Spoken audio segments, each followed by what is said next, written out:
Salut, chers combattants. Le titre n'a rien à voir avec le contenu du live ou le contenu de la discussion de ce matin, vraiment. En réalité, ce dont nous devons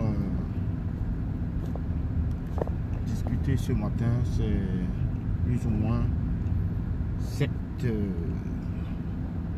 situation que vit la basse en ce moment et la mort du RDPC. Le RDPC. Oui, la mort du RDPC. Qui l'aurait cru, oui, le RDPC est en train de... Le RDPC est en train de mourir. Le RDPC est en train de mourir et je vais vous donner les raisons. 1. Il y a le leader du RDPC, c'est-à-dire leur président de parti qui est mourant. Vous avez reçu l'ultime confirmation lors de son dernier séjour à Paris. Vous avez, n'est-ce pas, je vais mettre mes lunettes là parce que le soleil là me va droit dans les yeux. Sinon je vais gâter le reste de la vidéo. Je vais mettre les lunettes. Ok. Donc je dis, on a eu l'ultime preuve, n'est-ce pas, lors de son dernier séjour à Paris. Un séjour qui s'est soldé par des ratés pas possibles. Do you understand me? Well, on aurait dû dire en anglais correct, can you hear me? Et de voir que M. Grégoire Ona va quand même aller sur les plateaux de télévision défendre ce qui est évident, ce qui est indéfendable. Mais bon, qu'est-ce qui peut nous surprendre encore chez les Sardinats? Les Sardinats, ils sont comme ça. Donc, la mort du RDPC, programmée depuis très longtemps, est en train de s'exécuter. Cette mort. On a vu également de par le manque, n'est-ce pas, de soutien. Manque de soutien sardinard du côté de l'Occident. Le président du RDPC, le sardinard en chef, a du mal à trouver des supporters là où il va. Et on paye des Maliens. On paye des Maliens pour venir supporter le président de la République du Cameroun.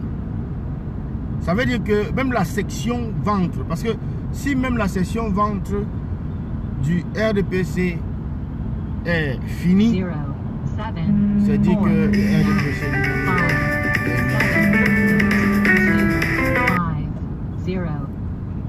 c'est dire que le RDPC lui-même il est terminé. Si la session ventre du RDPC est finie, c'est que lui également il est fini. De deux, cette fraude en amont qui a commencé avec les administrateurs, c'est-à-dire les chefs de terre, les maires sardinats, qui refusent de délivrer les documents aux potentiels candidats de l'opposition et notamment ceux du RMC.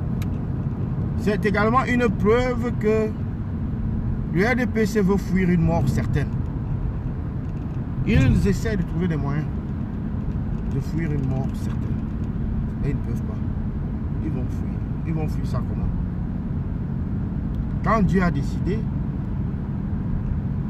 c'est tout, c'est fait. C'est bon. Vous assumez seulement. Donc, de l'autre côté, la montée en puissance du MRC et du professeur Boris Kamto, dont on a eu la preuve lors de ces dernières sorties à Yaoundé et à Bafoussam. Ne serait-ce que ces deux points-là. Boris Kamto tient le pouvoir de Yaoundé prisonnier, en réalité. Parce que s'il tente de sortir à gauche, même aller faire son sport, il y a des gens qui tremblent à Yaoundé. S'il va même chez le boulanger acheter son pain, il y a des gens qui tremblent à Yaoundé. Parce que, justement, la mort fait peur. La mort fait peur. Il n'y a rien de plus audacieux que la mort. La mort ne connaît pas de frontières, ne connaît pas de race, ne connaît pas votre situation financière.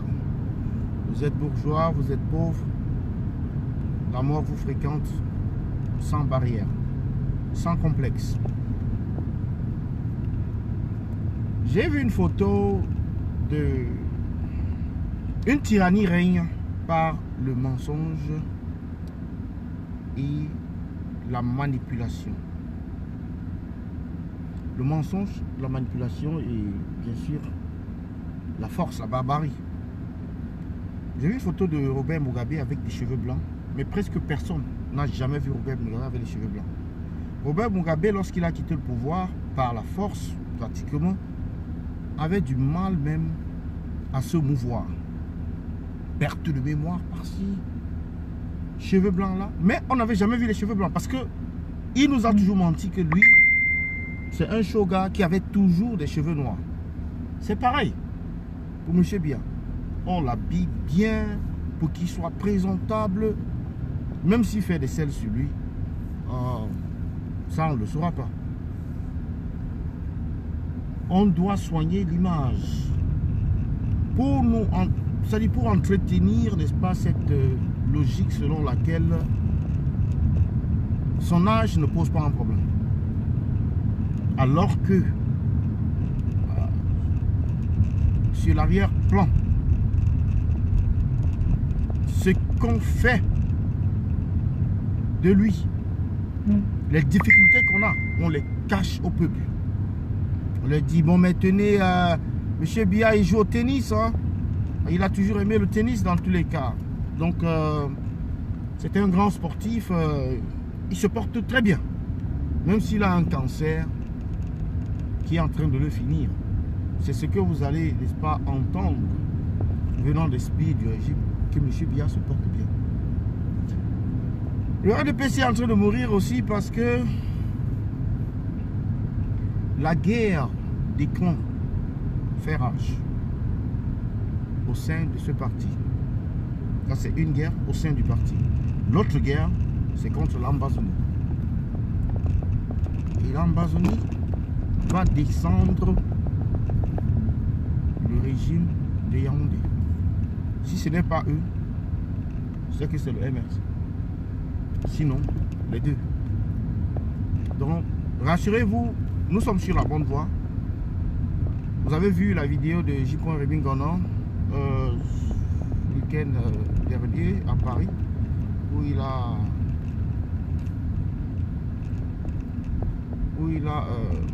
n'est-ce pas, pris le soin de décrire ce qui se passe. La diaspora en est pour beaucoup sur les changements qui s'opèrent au Cameroun.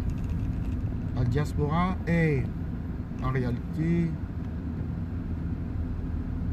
l'agent le plus influent sur la géopolitique camerounaise, sur, n'est-ce pas, l'avènement du changement au Cameroun. Et donc, cela passe forcément par, n'est-ce pas, ça passe par notre habilité à maintenir le cap. Maintenir le cap. Oui. Certes, il y a, j'ai parlé également, il y a, n'est-ce pas, cette incongruité sur le code électoral que les Sardiens ont refusé de changer, mais qui les rattrape eux-mêmes, quoi. Parce que le code électoral, on demande des documents, n'est-ce pas, prouvant vos activités fiscales. J'ai encore oublié le nom de ce que c'est, mais ce document n'est plus disponible puisque la loi a changé à ce niveau-là. Mais chez les Sardinards, ils sont restés sur l'ancienne loi. Et ils ont forcé, ils ont foncé quand même comme cela. Cela suppose, ou alors cela va entraîner une guerre juridique qui pouvait être évitée. C'est quand même bizarre, pour ne dire que ça, de constater que les Sardinards sont déterminés à ne pas aller vers un code électoral qui est consensuel. Ils sont déterminés à ne pas changer toutes ces incongruités là qui existent sur le code électoral. Donc, j'ai en deuxième point le départ de Martin Tadjo de la Basse. Vous avez remarqué que Martin Tadjo était un peu de plus en plus absent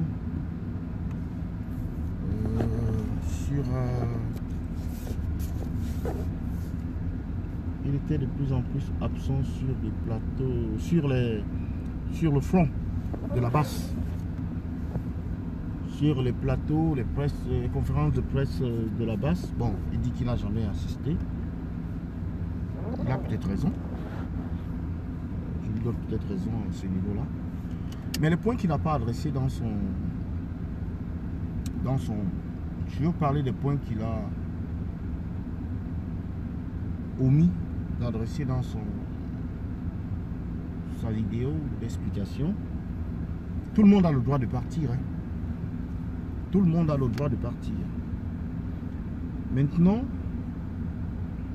le départ de Martin Tadjo, pour moi, je questionne un peu le timing. En fait, c'est vrai que oui, depuis, il n'était pas trop visible. Mais moi, j'essaie de questionner un peu le timing de son annonce.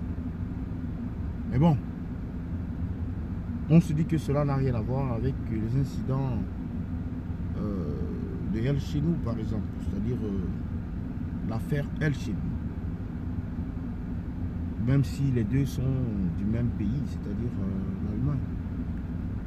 Bon, maintenant, ayant dit cela, je remarque qu'il n'a fait aucune allusion. Certes, il a dit que on ne peut pas toujours combattre tous dans un même groupe, qu'on ne peut pas être tous dans un même groupe. Et il a dit que lui, il va continuer le combat, mais il le fera comme il avait l'habitude de le faire avant. C'est-à-dire avec son style à lui. Sans une influence quelconque, sans contrainte, sans directive venant d'où que ce soit. C'est une bonne chose de savoir qu'il n'a pas abandonné le combat. Parce que certains, quand ils laissent, ils abandonnent le combat complètement. Et là, c'est le pire des cas. Mais alors, je vais baisser un peu. Voilà. Là, c'est le pire des cas lorsqu'on abandonne le combat complètement. Maintenant, j'ai été surpris qu'il n'ait pas mentionné dans tout ce qu'il a dit, qu'il n'ait pas fait allusion au fait que dans une révolution, il peut avoir des agents doubles. Dans une révolution, il peut avoir des taupes. Dans une révolution, il peut avoir des espions. Dans une révolution, il peut avoir des traîtres. Je suis un peu surpris qu'il n'ait pas directement parlé de ça. Et il a simplement parlé de ce qu'il a perçu ou rencontré comme problème au sein de la base. Et je pense que la base devrait prendre du recul et y réfléchir. Y réfléchir sur pour moi, un plan, c'est de donner une oreille, c'est d'écouter tout le monde. C'est de donner, n'est-ce pas, la possibilité à chaque personne de s'exprimer. C'est de mettre les combattants sur une position d'égalité. C'est-à-dire qu'un combattant, c'est un combattant. D'éviter les shows là, comme des conférences de presse ci et là, des lives pour, n'est-ce pas, faire des atalakos ou bien pour supporter tel ou tel. Dans des lives où on va dire c'est grâce à celui-ci, c'est ça, c'est ça, c'est ça, c'est le leader, le meilleur leader. En fait, le leader de la basse, Calibri, doit être le porte-parole. Il faut éviter qu'on essaye un peu de revoir, n'est-ce pas, ce format là où des gens vont se placer toujours là pour faire une conférence de presse. Ça irrite apparemment d'autres personnes, donc il faut essayer un peu de revoir ça. On peut avoir un seul porte-parole et c'est lui qui est le porte-parole tous les jours. Je pense que Max a essayé un peu d'expliquer cela dans sa vidéo. Donc, le culte de la personnalité et le leadership, c'est un peu le problème de la basse. Ruben Lunen. Je suis un peu irrité par tes commentaires lorsque tu fais des accusations gratuites que le problème de la basse commence au UK.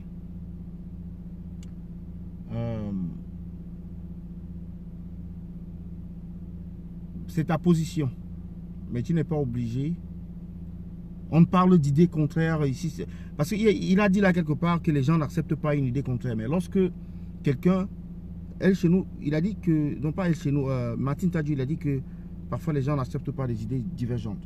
Mais lorsque quelqu'un pose un acte comme elle chez nous qui part, dit que lui, il est là pour défendre Paul Biya, je ne sais pas si ça c'est une idée différente qu'il faut considérer ou ne pas considérer quoi. Donc c'est là où je dis que elle chez nous n'a pas fait allusion aux traites, il n'a pas fait allusion aux agents doubles, il n'a pas fait allusion au top, il n'a pas fait allusion aux espions. Donc lorsque un combattant va, il te dit que la personne que nous combattons, c'est elle que je suis en train de défendre. Je ne sais pas comment est-ce qu'on qualifie cela. Donc Ruben Lunen, s'il te plaît, il faut argumenter. Lorsque tu parles, lorsque tu fais des accusations, il faut argumenter. Moi, je suis dans la base UK que tu accuses tout le temps. Et vous êtes vraiment trop loin de l'histoire. Vous ne savez même pas ce qui se passe. Vous n'avez, comme on dit en allemand, keine Idee. Vous n'avez aucune idée. Mais alors, aucune. Ce que vous voyez sur les réseaux sociaux, là, ce n'est pas forcément la vérité ou la réalité. Donc, si vous avez suivi le live de Martin Tadjou hier, quelqu'un qui a des yeux d'un hibou peut se rendre compte qu'en réalité, il accuse pas la base de Calibri. Pas la base de Calibri. Il accuse pas la base de Calibri.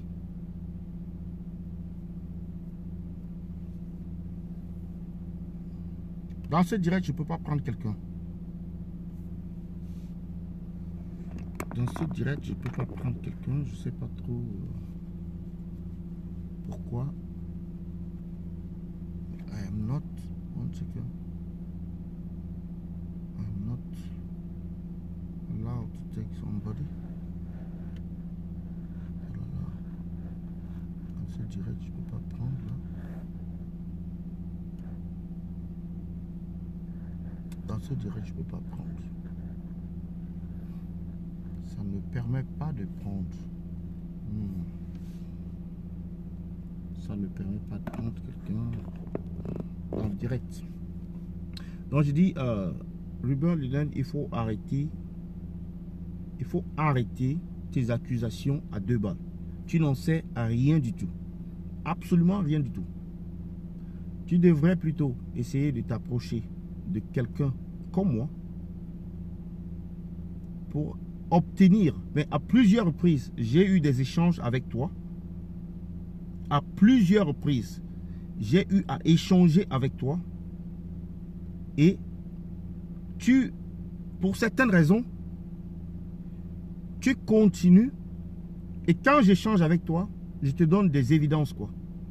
Lorsque Sandy de Boston a fait son direct, elle a donné des évidences. Donc, elle, chez nous, là, quand ils se mettent à parler, là, dans les lives et tout ça, ils passent le temps à aller funer dans la vie des gens sans parler des évidences. C'est-à-dire que c'est la trajectoire. C'est le bilan de la personne dans le combat qui nous intéresse. Et avec des preuves à l'appui qui nous intéressent. Tu dois aller poser la question à elle chez nous. Où est-ce qu'il a mis les disques durs et tous les autres documents qu'ils ont récupérés à l'ambassade d'Allemagne? Il faut aller demander cela à elle chez nous. Il a remis cela à l'ambassadeur du Cameroun en Allemagne en solo. Il a remis cela à l'ambassadeur du Cameroun en Allemagne en solo, dans un deal dont lui seul connaît les tenants et les aboutissants. Donc ne viens pas ici, monsieur Ruben Linen, pour me faire de la morale. Là-dessus. C'est le même elle chez nous qui vient vous dire qu'il est là pour défendre Paul Biya. Donc vous êtes là derrière votre écran de télévision, quelque chose comme ça, et vous écrivez n'importe quoi, parce que vous suivez la direction du vent. Ça tourne ici, vous allez là-bas. Mais c'est justement ça, Ruben Linen. C'est ça qu'on appelle des suiveurs aveuglés. C'est ça que vous êtes. Des suiveurs aveuglés. Donc moi, je ne suis pas dans le suivisme. Je ne suis pas dans le suivisme. Je ne suis pas dans une guerre de leadership non plus. Donc, en ce qui concerne Martin Tadjo, je pense qu'il a le droit de quitter. Je pense qu'il a le droit de... Il a aussi l'option de nous dire pourquoi il quitte. C'est par respect, justement, comme il disait, parce qu'il y a certains qui quittent, même qui cherchent à détruire le mouvement dans lequel ils étaient. Alors que là, lui, il part, mais il dit qu'il continue, il est disponible, mais il ne va pas seulement fonctionner selon le modèle ou l'agenda de la base. Et Ruben Linen, si tu as des oreilles, va écouter le live de Martin Tadjo encore. Tu vas te rendre compte que c'est ta base là que tu supportes là. C'est eux qui sont indexés la plupart. Ta base là est ton corps. Il a parlé de Camto. Comment les gens utilisent le nom de Camto pour se faire une visibilité ou un truc comme ça là. Il faut aller écouter bien le live de Martin Tadjo là. Tu vas apprendre beaucoup. C'est pas un hasard. Mais bon, j'ai pratiquement terminé avec ce direct. Je dois aller au boulot. Désolé pour cette conclusion. Mais bon, on est parfois amené à dire des choses. Mais je ne suis pas le premier à le dire. Il faut attendre samedi. Brice Nietzsche, que vous avez accusé aussi longtemps d'avoir bouffé, volé, d'avoir détourné les sous, il va s'exprimer ce samedi. J'espère que vous serez connectés et que vous allez souffrir de l'écouter aussi, puisque il n'a jamais fait de live pour parler, n'est-ce pas, de la base ou des activités de la base ou répondre aux accusations qui viennent de gauche à droite. Mais là, il a décidé. Donc, c'est sur cela que je vais vous quitter. J'ai